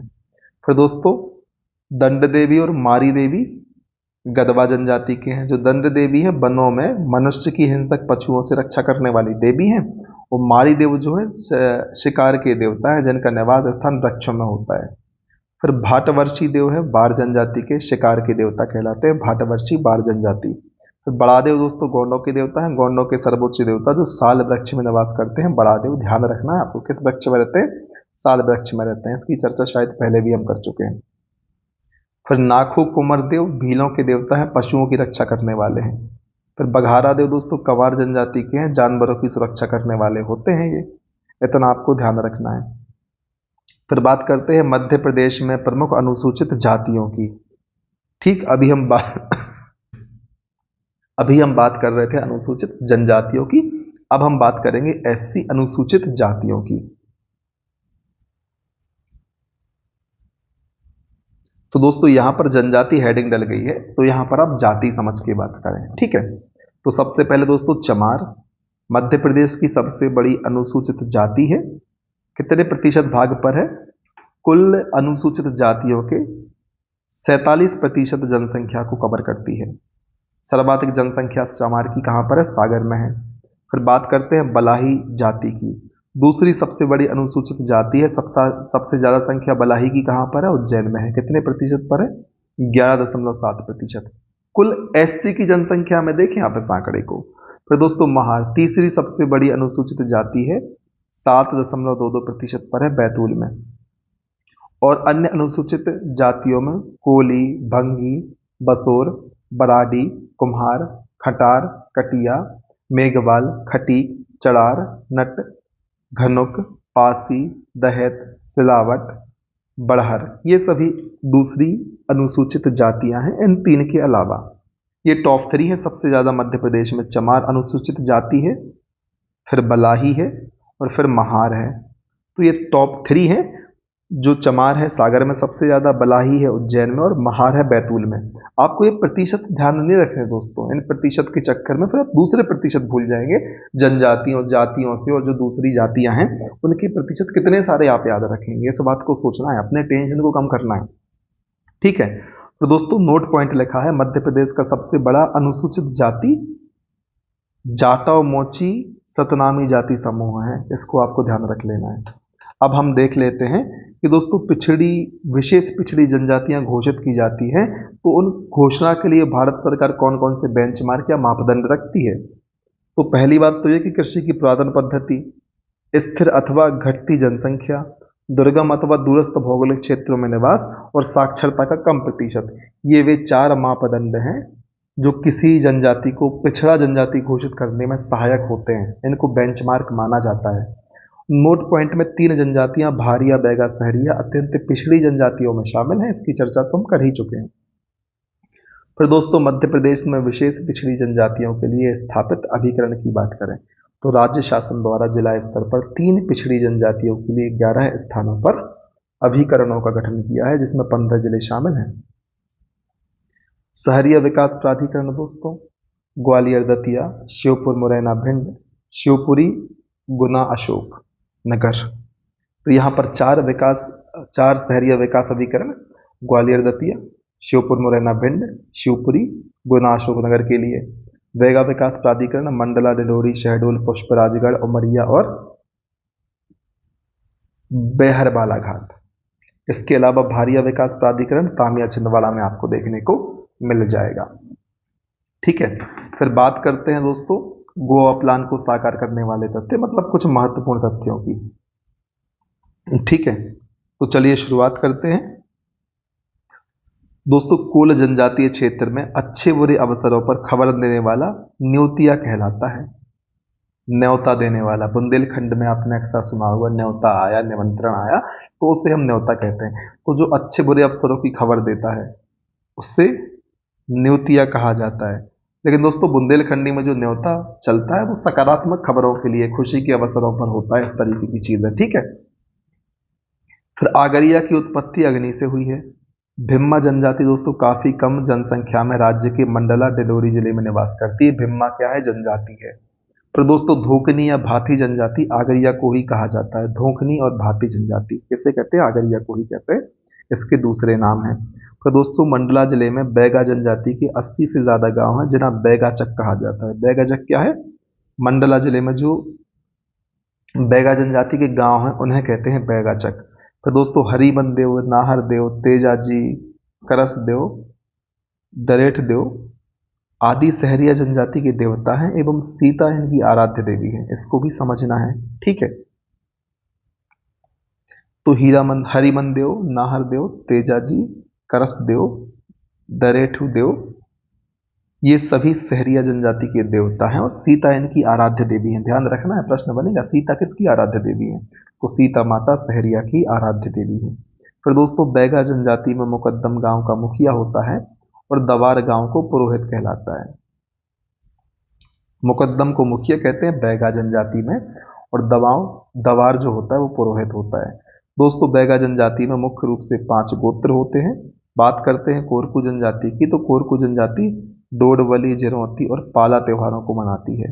फिर 2011 की जनगणना के अनुसार मध्य प्रदेश में 46 अनुसूचित जनजाति, 48 अनुसूचित जाति है और 93 अन्य पिछड़ा वर्ग के तहत शामिल जातियां हैं। फिर गौड़ जनजाति में दोस्तों घर की दीवारें होती हैं, उन दीवारों को किस जनजाति में? गौड़ जनजाति में। जो स्त्रियां होती हैं घर की, मिट्टी तथा रंगों से सजाती हैं, जिसे नाहर डोरा कहते हैं। नाहर डोरा ये क्या है दोस्तों? दीवारों को मिट्टी तथा रंगों से सजाने की प्रक्रिया या कला है। फिर बात करते हैं दोस्तों अगले बिंदु की। गौड़ जनजाति में नील, गेरू, छुई मिट्टी, कालिख आदि से फर्श पर डिग लगाई जाती है, जिसे डिगना कहते हैं। तो आपके लिए नाहर डोरा और डिगना याद रखना है, गौड़ कला है। फिर गौड़ जनजाति के घर में मेहमानों को बैठाने वाला कमरा पैठा बंगला कहलाता है। कोल जनजाति के गांव के मुखिया महतो या चौधरी कहलाते हैं। कोल समुदाय आमने सामने घर बनाकर टोला में रहना पसंद करते हैं, जिसे कोलहिन टोला कहा जाता है। सहरिया जनजाति को आदर के साथ खुटिया पटेल भी कहा जाता है। ध्यान रखना है दोस्तों, खुटिया पटेल सहरिया जनजाति को कहा जाता है आदर के साथ। और सीता माता को बहुत मानते हैं। कौन? सहरिया, हमने चर्चा कर ली है। दोस्तों मझवार जाति में जट गोदना का प्रचलन है। किस जनजाति में? मझवार जाति में। मध्य प्रदेश की आदिवासियों को दोस्तों यहाँ जाति लिखा है, जनजाति नहीं लिखा, आप अपने हिसाब से देख सकते हैं। मध्य प्रदेश के आदिवासियों में गुदना उनकी संस्कृति का एक अभिन्न अंग है। गुदना कलाकार को गोधारण कहा जाता है। गुदना प्रिय जनजाति बैगा और गौंड है। रंग प्रिय जनजाति भील है। गहना प्रिय भी भील है। और श्रृंगार प्रिय समुदाय कौन सा है? बंजारा है। इसको आपको ध्यान रखना है। अब बात करते हैं जातियों की उपजातियों के बारे में।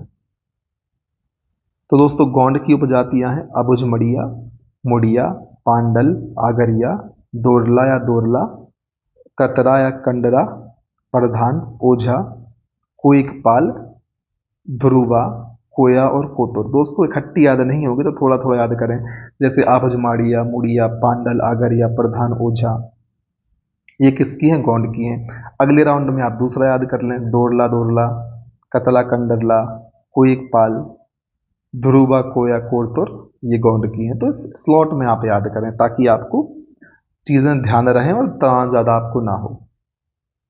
फिर बैगा की बात करें तो दोस्तों बिजवार, भरोतिया, नरोतिया, काठमैना, रैमैना, बादमैना, नाहर, भैना, कुरका बैगा, ये सभी बैगा की उपजातियां हैं। फिर दोस्तों कोल की बात करें तो गवटिया, भूमिया, रोतिया, दशोरा।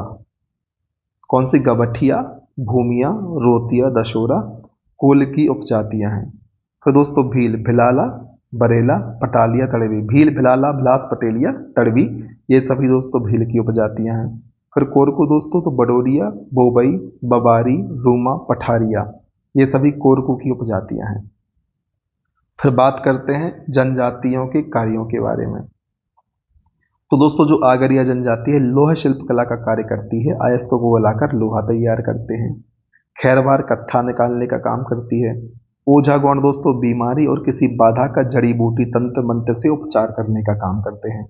कोरकू भूमि खोदने का काम करते हैं। कोल कोयला खदानों में काम करते हैं। हलवा कृषि कार्य करते हैं तथा चिवड़ा बनाते हैं। पोहा, फलहारी चिवड़ा आपने सुना होगा, हल्दीराम का अलग अलग ब्रांड का आता है। मैं किसी का प्रमोशन नहीं कर रहा यहाँ पर, ठीक है। प्रधान दोस्तों गायन, गाथा गायन, संगीत कार्य के लिए। मुड़िया कास्ट और लोह शिल्प के लिए जानी जाती है। भारेव समुदाय दोस्तों मोम और गोंद से बैतूल जिले में डोकरा कला का निर्माण करता है। कौन सा? भारेवा समुदाय, ठीक है। अब बात करते हैं जनजातियों से संबंधित पुस्तक एवं उनके लेखकों की। तो ये भी आप ध्यान रख लेना, यहां से भी प्रश्न आएगा तो आप पे बनना चाहिए। तो बैरियर एल्विन ने कौन कौन सी पुस्तकें लिखी हैं दोस्तों? तो the Muria and their ghotul, the Baiga, the Agaria, the Baiga. Muria Gaur, Agaria Baiga, the Muria and their ghotul, the Gaur, the Agaria, the Baiga, ये 4 किताबें लिखी हैं बैरियर एल्विन ने। द मुड़िया गौर आगरिया बैगा, सीधा याद करें ना, मुड़िया गौर आगरिया बैगा किसकी है? बैरियर एल्विन की है, ठीक है। श्यामा चरण दुबे ने द कमार लिखी है, याद रखना है। जॉर्ज ग्रियर्सन ने the Mudiya Gonds of Bastar, आपको पूरा ध्यान रखना है दोस्तों। फिर द मुड़िया एंड देयर घोटल किसकी है? बैरियर एल्विन की है। The Mudiya Gonds of Bastar किसकी है? जॉर्ज ग्रियर्सन की है। टीबी नायक ने लिखी है द भील एक अध्ययन, द अबुझमारियास, 12 भाई बिझावर, ये 3 किताबें हैं टीबी नायर की। कौन कौन सी? द भील एक अध्ययन, द अबुझमारियास और 12 भाई बिझावर, ये है टीबी नायक की किताबें। दयाशंकर नाग ने लिखी है ट्राइबल इकोनॉमी, बैगाओं पर आधारित है दोस्तों। पूछा गया ट्राइबल इकोनॉमी निम्न में से किस जनजाति पर आधारित है? तो बैगा पर आधारित है। किसने लिखी है? दयाशंकर नाग ने लिखी है। फिर श्याम राव ने लिखी है प्रधान, द प्रधान, किसने? श्याम राव ने। डब्ल्यू.एस. ग्रिफिथ ने लिखी है Kol of Central India, W S. Griffith ने लिखी है कौन सी? Kol of Central India. A L. Kroeber ने लिखी है द नेचर ऑफ कल्चर, याद रखना है, ए.एल. क्रोवर ने लिखी है द नेचर ऑफ कल्चर पुस्तक, ठीक है। इस प्रकार से चीजों को समझने का प्रयास करना है। फिर बात करते हैं जनजातियों के पेय पदार्थों के बारे में। दोस्तों सबसे पहले सल्फी, सेल्फी नहीं सल्फी, मुड़िया और माड़िया का है। सल्फी वृक्ष से प्राप्त करते हैं इसे। पेय पदार्थ का नाम है सल्फी, मुड़िया माड़िया का है। ताड़ी दोस्तों बैगा भील का है। ताड़ वृक्ष और छिंद वृक्ष से प्राप्त करते हैं ताड़ी। कौन? बैगा और भील। हांडिया दोस्तों कोरवा जनजाति का है, चावल से बनाते हैं हांडिया कोरवा जनजाति के लोग। फिर छिंदरस दोस्तों माड़िया और अभुज माड़िया का है, छिंद वृक्ष से प्राप्त करते हैं। ध्यान रखना है ताड़ी जो है ताड़ और छिंदे से प्राप्त होता है, भील बैगा का है। लेकिन जो छिंद रस्त है वह माड़िया और अभुज माड़िया जनजाति छिंद वृक्ष से प्राप्त करते हैं। फिर पेज दोस्तों गौन और भारिया का है। फिर कोसमा उरांव जनजाति का है। कोसम बीज एवं पके चावल बासी से ये पेय पदार्थ बनाते हैं उरांव जनजाति के लोग। इनको भी आपको ध्यान रखना है। सल्फी, ताड़ी, हाड़िया, छिंदरस, पेज और कर्मा। पेज और कोसमा दोस्तों, कर्मा तो नृत्य है, किसका है कमेंट में बता दें, 2 जनजातियों का है। अब बात कर लेते हैं एग्जाम हेल्प की। दोस्तों जनजातीय सलाहकार परिषद की व्यवस्था 5वीं अनुसूची में की गई है। ध्यान रखना है, हमारे भारतीय संविधान की 5वीं अनुसूची। दोस्तों जनजातीय सलाहकार परिषद की स्थापना का प्रावधान अनुच्छेद 244 में 5वीं अनुसूची के अंतर्गत आता, चर्चा हमने कर ली है। और दोस्तों आदिवासी एवं हरिजन कल्याण विभाग 1965 में गठित हुआ था। इस बात को आपको ध्यान रखना है। तो दोस्तों इस प्रकार से जनजातियों की चर्चा तो हमने कर ली। अब बारी आती है जनजातीय व्यक्तित्व की। तो अब एक एक करके उनकी चर्चा भी हम कर लेते हैं, आपको बने रहना है अंत तक, ठीक। तो चलिए शुरुआत करते हैं। दोस्तों मैं जानता हूं कि अब आपको आवाज स्पष्ट रूप से समझ नहीं आ रही होगी, आवाज बहुत भारी लग रही होगी और रुक रुक कर आवाज आ रही होगी। उसमें दोस्तों अब ये तो नेचुरल चीज है, जब इतना सारे वीडियो इंसान एक दिन में बनाएगा। 5वां वीडियो है दोस्तों, लगभग सारे वीडियो 1 घंटे के आसपास के, और फिर वीडियो बनाना, उसको एडिट तो ज़्यादा नहीं करता मैं, सीधा अपलोड करता हूँ। लेकिन फिर भी थंबनेल लगाना होता है, एक वो सब्सक्राइब करने वाला, शेयर करने वाला और लाइक करने वाला जो ऑप्शन रहता है उसको लगाना पड़ता है। उसके बाद वीडियो सेव होता है दोस्तों, सेव होने में बहुत समय लेता है। मैं 1080 पिक्सल पर वीडियो को सेव करता हूँ तो उसमें बहुत ज़्यादा समय लग जाता है, ठीक है। साथ ही साथ फिर वीडियो अपलोड होता है, अपलोड होने के बाद वीडियो में हमें टाइटल लगाना होता है, थंबनेल के लिए पेस्ट उसमें रखना पड़ता है या सेट करना पड़ता है, जिसमें क्लास और टाइटल डाला होता है। इसके बाद डिस्क्रिप्शन और फिर सारी चीज़ें करने के बाद वीडियो फिर पब्लिक होता है। तो इतनी सारी प्रक्रिया होती है। तो 5 वीडियो दोस्तों यदि 5 घंटे की है ना, तो सारी प्रक्रिया में 10 घंटे का समय लगता है। इस चीज़ से तो आप भी एग्री होंगे। यदि एग्री हैं तो बस जो स्थिति अभी आवाज़ की है वैसी होना लाजमी है, क्योंकि बहुत समय से लगातार काम किया जा रहा है इन वीडियोस के लिए और आगे भी किया जाएगा जैसे समय मिलेगा। आज मेरे ऑफिस की छुट्टी थी तो मैंने भरपूर समय दिया वीडियोस के लिए। बस आप अपना सपोर्ट बनाए रखें, आपकी ओर से सपोर्ट अपेक्षित है। वीडियो को आप सभी लोग लाइक नहीं करते हैं, आप सब लोग शेयर भी नहीं करते। कमेंट कर दिया करें भाई वीडियो कैसा आपको लगता है, अपने सुझाव दें, जो प्रश्न हो तो प्रश्न भी पूछें, एक दूसरे के कमेंट के रिप्लाई भी करें यदि आप जानते हैं कोई व्यक्ति कोई प्रश्न पूछता है। तो वो सारी चीजें आप करते रहें ताकि हमारा मनोबल भी बना रहे, ठीक। दोस्तों जो मेरा डिवाइस है उसने इंडिकेशन दिया है कि बैटरी 15% से कम हो चुकी है, क्योंकि सुबह से बेचारा बंद नहीं हुआ है, 10 से 12 घंटे से लगातार चार्ज है और मैंने उसको पहले भी चार्ज पर नहीं लगाया था। तो मुझे ऐसा लगता है कुछ देर इसको चार्ज करना पड़ेगा और फिर से इस प्रक्रिया को चालू करेंगे। लेकिन प्रयास करते हैं बिना चार्ज के ही काम हमारा चल जाए और कम से कम यह टॉपिक तो खत्म हो जाए। आपने देखा होगा कुछ देर पहले इंडिकेशन आया था, शायद आपको नहीं दिखा होगा वो, लेकिन मैं आपको यहां से दिखा सकता हूं कि ये देखिए रेड सिग्नल आ चुका है और बैटरी डिस्चार्ज हो सकती है। हालांकि अभी चलेगा काफी देर क्योंकि बैटरी इसकी काफी ठीक ठाक है। तो चलिए जल्दी से शुरुआत कर देते हैं मध्य प्रदेश के जनजातीय व्यक्तित्व के बारे में। सबसे पहले टांटिया भील। अब थोड़ा जल्दी जल्दी करना है डिस्चार्ज होने के पहले, ठीक है। दोस्तों टंटैया भील का जन्म 1840-42 में हुआ था। कहाँ हुआ था? पूर्वी निमाड़, जो कि खंडवा जिला कहलाता है, इसकी पंधाना तहसील में हुआ था। यहाँ पर 2 सन लिखे हैं, आपको विवेक का इस्तेमाल करना है, अलग अलग सोर्स में अलग अलग मिलते हैं, ठीक है। इनका अन्य नाम टंडरा या टांटिया है, इतना भी ध्यान रखें। दोस्तों टंटैया भील को अंग्रेजों द्वारा कब फांसी दी गई? 1889 में फांसी दी गई थी। और दोस्तों इन्हें इंडियन रॉबिन हुड कहा जाता है। इनकी समाधि स्थली है पाताल पानी, इंदौर जिला। टांटैया भील ने दोस्तों गोरिल्ला युद्ध पद्धति तात्या टोपे से सीखी थी और इनके सम्मान में पाताल पानी रेलवे स्टेशन का नाम बदलकर टांटिया मामा रेलवे स्टेशन कर दिया गया है। फिर बात करते हैं रानी कमलापति की। दोस्तों इनका जन्म सीहोर जिले की सलकनपुर रियासत में हुआ था और विवाह हुआ था गिन्नौरगढ़ के राजा निजाम शाह के साथ। 1702 में निजाम शाह ने कमलापति महल का निर्माण भोपाल के तालाब के किनारे करवाया था। किसने करवाया था कमलापति महल का निर्माण 1702 में? निजाम शाह ने करवाया था। और दोस्तों मध्य प्रदेश का world class railway station Habibganj जो कि भोपाल में है, इसका नाम अब रख दिया गया है अंतिम गौण शासिका रानी कमलापति के नाम पर, अर्थात रानी कमलापति रेलवे स्टेशन। ठीक, इतना आपको ध्यान रखना है। फिर बात करते हैं पेमा फत्या की। तो दोस्तों अलीराजपुर झाबुआ जिले के पेमा फत्या पिथौरा चित्रकला के श्रेष्ठ कलाकार हैं। 2020 में इनका निधन हो गया। फिर भूरी बाई जिनका जन्म हुआ था झाबुआ जिले के पिटोला गांव में। भूरी बाई ध्यान रखें, झाबुआ के पिटोला में जन्म हुआ और भीली पिथौरा चित्रकला की प्रसिद्ध कलाकार हैं। और 26 जनवरी 2021 को पद्मश्री पुरस्कार से इन्हें सम्मानित किया गया। फिर नंबर आता है भीमा नायक का, जिनका जन्म हुआ था 1840 में बड़वानी जिले के पंचमोहाली गांव में। कहाँ हुआ था जन्म भीमा नायक का? बड़वानी जिले के पंचमोहाली गांव में हुआ था। कब हुआ था? 1840 में हुआ था। और दोस्तों 1857 की क्रांति में भीमा नायक ने सेंधवा बड़वानी से विद्रोह किया था। भीमा नायक को बाद में अंग्रेजों ने गिरफ्तार करके जेल में डाल दिया था और पोर्ट ब्लेयर में इन्हें फांसी दी गई थी। तो इतनी चीजें आपको ध्यान रखनी है भीमा नायक के बारे में। फिर नंबर आता है ख्वाजा नायक का, जिनका जन्म 1830 में बड़वानी में निवाड़ में हुआ था। ध्यान रखना है, ख्वाजा नायक का जन्म 1830 में निवाड़ में हुआ था और भीमा नायक से 10 साल बड़े थे। ये 10 साल बड़े याद नहीं रखना, ये आपके काम का नहीं है, ठीक है। बस 1830 में जन्म हुआ था ख्वाजा नायक का निवाड़ में।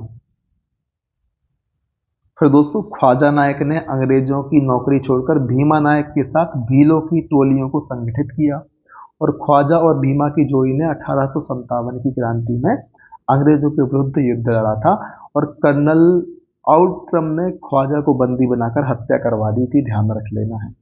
और ख्वाजा भीमा की टोली ने युद्ध छेड़ा था अंग्रेजों के विरुद्ध 1857 की क्रांति में। फिर दोस्तों रानी दुर्गावती की बात करें तो इनका जन्म 5 अक्टूबर 1524 को उत्तर प्रदेश के बांदा जिले में हुआ था। इनके पिता का नाम शालीवाहन था। दुर्गा अष्टमी के दिन जन्म होने के कारण इनका नाम दुर्गावती रखा गया और इनका विवाह गौड़ शासक दलपत शाह के साथ हुआ। दोस्तों जल्दी जल्दी चीज़ों को कवर कराने के दो कारण हैं। पहला, बैटरी डिस्चार्ज हो रही है, हालांकि उसको चार्ज पर लगाकर आधे घंटे 15-20 मिनट रखकर छोड़ के चार्ज कर सकते हैं, लेकिन दोस्तों दूसरी एनर्जी भी कम है, तो जल्दी से जल्दी इसको कवर करा के इसको फिर अपलोड करने की स्थिति में लाके अपलोड करने के बाद प्रीमियर पर सेट करके, दोस्तों सुबह 9:05 पर आपको वीडियो दिखाई देगा। यह प्रीमियर पर सेट करके सोऊंगा तो लगभग 3 के आसपास समय हो जाएगा। इसलिए जल्दी जल्दी मुझे इस वीडियो को कवर कराना होगा, क्योंकि 1 घंटे का समय तो मुझे और लगने वाला है, कम से कम 40 से 60 मिनट के आसपास वीडियो खत्म होने के बाद। और अभी समय है दोस्तों 1:20 हो चुके हैं। फिर बात करते हैं झलकारी बाई की। तो दोस्तों झलकारी बाई का जन्म झांसी के भोजला गांव में हुआ था। झलकारी बाई दोस्तों रानी लक्ष्मीबाई की अंगरक्षिका थी और झलकारी बाई की दोस्तों 14 फीट की प्रतिमा भोपाल में 2017 को स्थापित की गई है। भोजला झांसी में इनका जन्म हुआ था, इसको ध्यान रखना है। फिर बारी आती है बादल भोई की। तो दोस्तों बादल भोई का जन्म डुगरिया जिला छिंदवाड़ा में 1845 को हुआ था और मध्य प्रदेश में बादल भोई की तरह भीमा भोई और हुल्ली भोई भी महान स्वतंत्रता सेनानी हुए हैं, इनको आपको ध्यान रखना है। और दोस्तों बादल भोई आदिवासी संग्रहालय कहाँ है? छिंदवाड़ा में स्थित है। फिर बात करते हैं अमृतलाल विट्ठल दास ठक्कर की। तो दोस्तों अमृतलाल विट्ठल दास ठक्कर गुजरात के भावनगर में जन्मे। इन्हें कहते हैं आदिवासियों का मसीहा। किसे कहते हैं? अमृतलाल विट्ठल दास ठक्कर को। और दोस्तों जनजातीय लोगों के उत्थान के लिए इन्होंने बहुत काम किया। इन्हें प्रायः ठक्कर बप्पा के नाम से जाना जाता है। और दोस्तों यह संविधान सभा के सदस्य भी थे और वर्ष 1905 में गोपाल कृष्ण गोखले द्वारा स्थापित सर्वेंट्स ऑफ इंडिया सोसाइटी के सदस्य बने। कौन? अमृतलाल विट्ठल दास ठक्कर, जिनका जन्म गुजरात के भावनगर में हुआ था। आदिवासियों का मसीहा कहलाते हैं और ठक्कर बप्पा के नाम से इन्हें हम जानते हैं। फिर बारी आती है गिरधारी बाई की। तो दोस्तों गिरधारी बाई गढ़मंडला की शासिका अवंती बाई, रानी अवंती बाई की अंगरक्षिका थी और गिरधारी बाई की समाधि दोस्तों मध्य प्रदेश के मंडला जिले में स्थापित है। फिर नंबर आता है गंजन सिंह कोरकू का। अगस्त 1930 में घोड़ा डोंगरी बैतूल जंगल सत्याग्रह का नेतृत्व किया था गंजन सिंह कोरकू ने, इसको आपको ध्यान रखना है, ठीक है। अब चर्चा करते हैं कुमारी मीना सिंह मांडवे की। दोस्तों उमरिया जिले के मानपुर निर्वाचन क्षेत्र से विधायक हैं कुमारी मीना सिंह मांडवे। इन्हें 2020 में आदिवासी कल्याण और अनुसूचित जाति कल्याण मंत्री बनाया गया। फिर कांतिलाल भूरिया दोस्तों, कांतिलाल भूरिया, इनका जन्म झाबुआ में 1 जून 1950 को हुआ।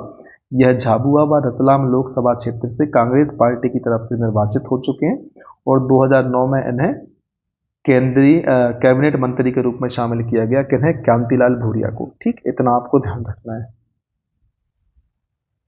अब बात करते हैं जोदैया बाई की। ठीक, तो दोस्तों बैगा जनजाति की जोदैया बाई का संबंध उमरिया जिले से है और प्रसिद्ध आदिवासी चित्रकार हैं। इन्हें पद्मश्री सम्मान के लिए नामांकित किया गया था। कौन? जोदैया बाई। कहाँ की है? उमरिया जिले की है। फिर बात करते हैं फग्गन सिंह कुलस्ते की। तो दोस्तों बीजेपी नेता है फग्गन सिंह कुलस्ते, मंडला जिले से 6 बार लोकसभा चुनाव जीत चुके हैं और वर्तमान में केंद्रीय इस्पात राज्य मंत्री हैं फग्गन सिंह कुलस्ते। बालेश्वर दयाल की यदि हम बात करें तो मामा बालेश्वर दयाल का संबंध उत्तर प्रदेश के इटावा से है। यह इनका जन्म उत्तर प्रदेश के इटावा में हुआ, लेकिन वर्तमान इनकी कार्यस्थली झाबुआ रही। कौन? बालेश्वर दयाल। कार्यस्थली थी झाबुआ, जन्म हुआ था इटावा में उत्तर प्रदेश के। यह प्रसिद्ध समाज सेवी नेता थे। इन्हें भीलों का गांधी कहा जाता है। आदिवासियों का मसीहा अमृतलाल ठक्कर बप्पा को कहते हैं। ठीक है, इनका निधन 1998 में हुआ था। किनका? बालेश्वर दयाल का। ठीक है, इतना आपको ध्यान रखना है।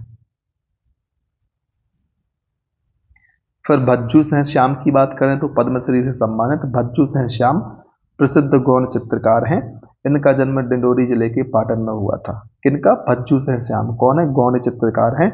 जन्म हुआ था डिंडोरी जिले के पाटन में और पाटनगढ़ को दोस्तों चित्रकारों का गांव कहा जाता है। इनको आपको ध्यान रखना है। दोस्तों मैं आपको चीजें कनेक्ट करा कर भी पढ़ाता, लेकिन फिलहाल वो एनर्जी और वो स्थिति नहीं समझ में आ रही कि मैं इस प्रकार से चीजों को कनेक्ट करूं कि चित्रकार को मैं खुद से एक साथ बोल दूं, क्योंकि काफी देर हो चुकी है और दिमाग भी उस हिसाब से अब काम नहीं कर रहा। फिर बात करते हैं मंशु ओझा की। तो दोस्तों मंशु ओझा मध्य प्रदेश के बैतूल जिले के घोड़ा डोंगरी क्षेत्र से संबंधित हैं। इन्होंने 1942 में भारत छोड़ो आंदोलन में सक्रिय भूमिका निभाई। किसने? मंशु ओझा ने। कहां से संबंधित है? बैतूल जिले के घोड़ा डोंगरी क्षेत्र से संबंधित है और 1942 में भारत छोड़ो आंदोलन में इन्हें महत्वपूर्ण भूमिका निभाई थी। अब बात करनी है सीताराम कंवर की। दोस्तों सीताराम कंवर निमाड़ क्षेत्र का बड़वानी जिले से संबंधित थे और 1857 में नर्मदा घाटी के दक्षिण में होलकर रियासत के साथ मिलकर अंग्रेजों का विद्रोह किया था सीताराम कंवर ने। अर्जुन सिंह धुर्वे दोस्तों डिंडोरी जिले के अर्जुन सिंह धुर्वे को बैगा नृत्य के लिए विशेष प्रसिद्धि प्राप्त है और अर्जुन सिंह धुर्वे कहाँ के? डिंडोरी के, जिन्हें 2022 में पद्मश्री से सम्मानित किया गया। फिर दोस्तों बात करनी है नीलेश देसाई की। मध्य प्रदेश के झाबुआ जिले में सन 1987 में भील एवं भिलाला समुदाय के उत्थान के लिए काम कर रहे हैं। कब से काम कर रहे हैं नीलेश देसाई? मध्य प्रदेश के झाबुआ जिले में वर्ष 1987 से किस समुदाय के लिए? भील एवं भिलाला समुदाय के लिए काम कर रहे हैं और वर्ष 2021-22 में प्रतिष्ठित जमुनालाल बजाज पुरस्कार से नीलेश देसाई को सम्मानित किया गया। इस चीज को ध्यान रखना है। अब बात करते हैं मध्य प्रदेश के जनजातीय लोक कलाकारों के बारे में।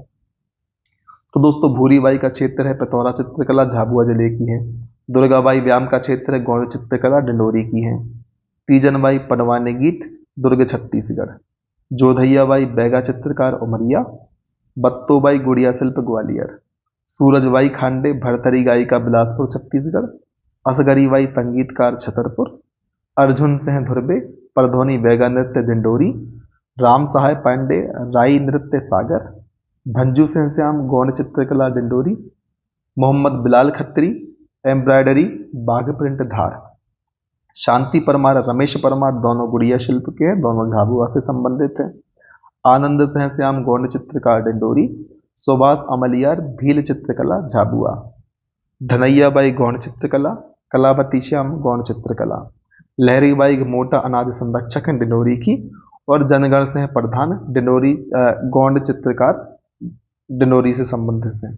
अब हम देख लेते हैं कि भाई डिंडोरी से कौन कौन आते हैं। तो पहले हम डिंडोरी को कर लेते हैं हाईलाइट, क्योंकि डिंडोरी के नाम ज्यादा हैं तो एक साथ देखेंगे चीजें समझ में आएंगी। तो दोस्तों दुर्गाबाई व्यायाम गौड़ चित्रकार, डिंडोरी की हैं। अर्जुन सिंह धुर्वे परधौनी और बैगा नृत्य कलाकार, डिंडोरी के हैं। भज्जू सिंह श्याम गौड़ चित्रकार, डिंडोरी के हैं। आनंद सह श्याम डिंडोरी के हैं, गौण चित्रकार हैं। लहरी बाई बैगा, जैसे मिलेट क्वीन भी कहते हैं, मोटा अनाज संरक्षिका है जो कि डिंडोरी से हैं। और जनगण सिंह प्रधान गौण चित्रकार डिंडोरी के हैं। इतना आपको ध्यान रखना है। अब हम चर्चा कर लेते हैं झाबुआ की। ठीक, झाबुआ से कौन कौन है? तो दोस्तों झाबुआ से हैं भूरीबाई, पिथौरा चित्रकला से संबंधित है। इसके अलावा शांति परमार, रमेश परमार गुड़िया शिल्पकला से संबंधित है। और सुभाष अमलियार भील चित्रकला से संबंधित है। बाकी सागर के राम सहाय पांडे आप जानते ही हैं। राई नृत्य, छतरपुर की असगरी बाई संगीतकार हैं। सूरजबाई खांडे बिलासपुर छत्तीसगढ़ के भरथरी गायक हैं। बत्तोबाई ग्वालियर की हैं। गुड़िया शिल्प जोधैयाबाई उमरिया की हैं बैगा चित्रकला। और तीजनबाई दुर्ग छत्तीसगढ़ की हैं पड़वानी गीत के लिए। तो इस प्रकार से दोस्तों एक पॉइंट और रह जाता है कि हाल ही में सुश्री लहरीबाई को पादप जीनोम संरक्षण पुरस्कार 2021-22 से सम्मानित किया गया। किसे दिया गया पादप जीनोम संरक्षण पुरस्कार? सुश्री लहरीबाई को पादप जीनोम संरक्षक पुरस्कार 2021-22 किसे दिया गया? सुश्री लहरीबाई को। तो दोस्तों इस प्रकार से हमने मध्य प्रदेश की जनजातियां एवं जनजातीय व्यक्तित्व को कवर किया। दोस्तों आवाज भी लड़खा रही है, आप देख रहे हैं। ठीक है, विस्तार से क्या किया? मध्य प्रदेश की जनजातियां एवं जनजातीय व्यक्तित्व को कवर किया। हाँ अब ठीक है। यदि आपको बेनिफिट मिला इस वीडियो से, करना क्या है? वीडियो को अधिक से अधिक संख्या में लाइक करना है, अधिक से अधिक विद्यार्थियों तक शेयर करना है, चैनल को सब्सक्राइब करना है, बेल आइकन प्रेस करना है, साथ में टेलीग्राम चैनल से भी जुड़ जाना है। इतना काम कर लेना है। आपका सपोर्ट हमारे लिए अपेक्षित है, हमारे लिए मनोबल का काम करता है। आप जितना सपोर्ट करेंगे उतना हम आपके लिए काम करते रहेंगे। तो बस अगली वीडियो के इंतजार में बने रहें, हमारे साथ लगातार मेहनत करें, आगे बढ़ते रहें। और दोस्तों तब तक ना रुकें जब तक आपको आपका लक्ष्य प्राप्त नहीं होता। जय हिंद, वंदे मातरम।